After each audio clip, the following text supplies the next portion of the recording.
মন থেকে বলেন আল্লাহ, আরেকবার বলেন আল্লাহ, আরেকবার বলেন আল্লাহ। আমার আল্লাহ বলেন ফাযকুরুনি আযকুরুকুম ওয়াশকুরুনি ওয়ালা তাকফুরুন। ও বান্দা, আমি আল্লাহর যদি একবার ডাক দাও, শুনো, আমি আল্লাহ তোমাকে একবার মাত্র ডাকি না, তুমি তোমার আমি ডাকার জন্য আমার যত ফেরেশতা আছে সবাইকে নিয়ে আমি একত্রিত হয়ে তারপর তোমার জিকির করি। সুবহানাল্লাহ। এই যে ফাযকুরুনি মানে আমাকে, তোমরা যখন আমি আল্লাহর জিকির বাংলায় স্মরণ করো, জিকির করা মানে কি? স্মরণ করা। আযকুরুনি আযকুরুকুম, আমি আল্লাহ বসে থাকি না, আযকুরুকুম আমিও তেমন তোমাদের জিকির তথা তোমাদের স্মরণ করি। আর তোমাদের স্মরণটা আমি আল্লাহ একা একা করি না। ফাযকুরুনি আযকুরুকুম ওয়াশকুরুনি ওয়ালা তাকফুরুন। আমি আল্লাহ আমার ফেরেশতাদের সবাইকে নিয়ে আমি আল্লাহ তোমাদের নাম সহকারে, তোমাদের পিতার নাম, তোমাদের মায়ের নাম সহ আমি আল্লাহ ফেরেশতাদের সাথে বর্ণনা করি আর তোমাদেরকে স্মরণ করি। বলুন সুবহানাল্লাহ। হাদিস বলছে, কেউ যদি আল্লাহকে আল্লাহ বলে ডাক দেয়, আল্লাহ দুনিয়ার মানুষ সবচেয়ে আপন ভাবে। বলেন তো, মায়ের কাছে আপন কে? সন্তান কে?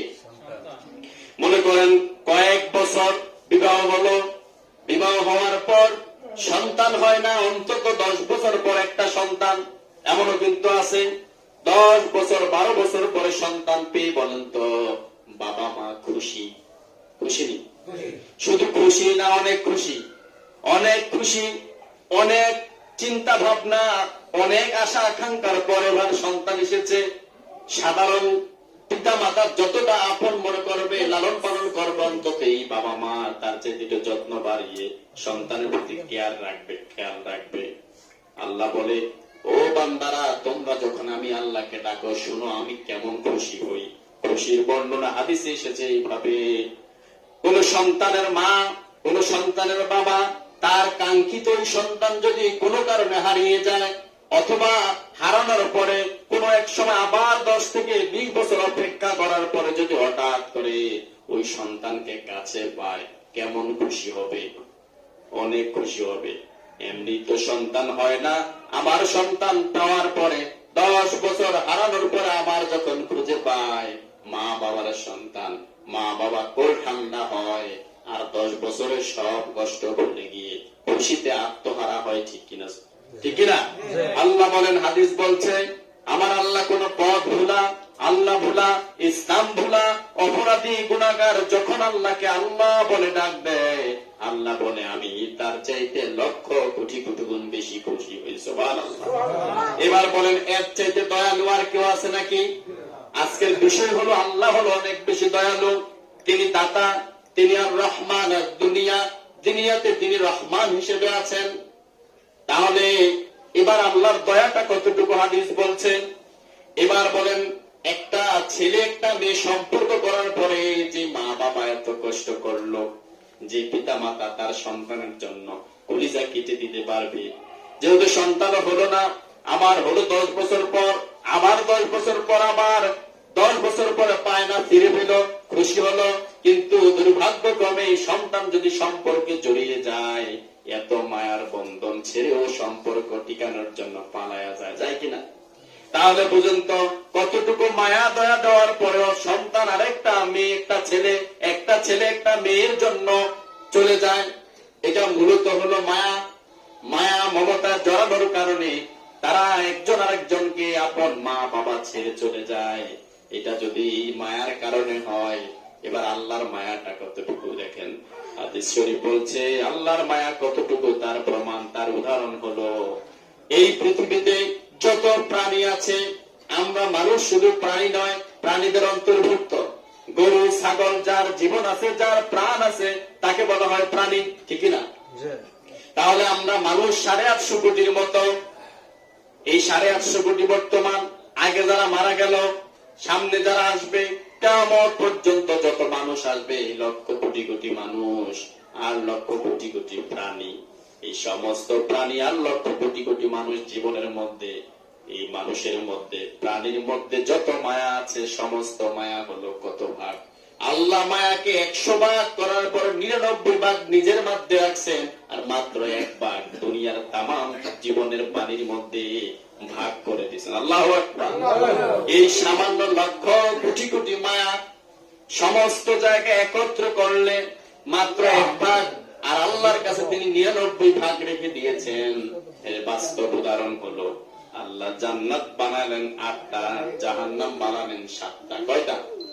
জান্নাত হলো কয়টা? জান্নাত হলো কয়টা? 8টা, আর জাহান্নাম হলো 7টা। এবার ফেরেশতাদের সাথে আল্লাহর কি হলো? আল্লাহ রাব্বুল আলামিন তিনি বললেন, ফেরেশতা বর্তমান যে ইবলিস, কে বর্তমানে যে ইবলিস সাধারণ ইবলিস ছিল না, এটা আগে ফেরেশতাদের সর্দার ছিল। বোঝা গেছে কথা? এটা কি সাধারণ কথা? সমস্ত ফেরেশতাদের সর্দার ছিল বর্তমানে ইবলিস। সবাই ফেরেশতারা, তার কর্মীরা, সমস্ত ফেরেশতারা সিজদা করলো, কিন্তু ইবলিস তো তার ফেরেশতাদের সর্দার, সে কিন্তু কি করে না? ফাসাজাদু ইল্লা ইবলিস, ইবলিস ব্যতীত সবাই সিজদা করলো, কিন্তু ফেরেশতাদের সর্দার তিনি কি করলেন না?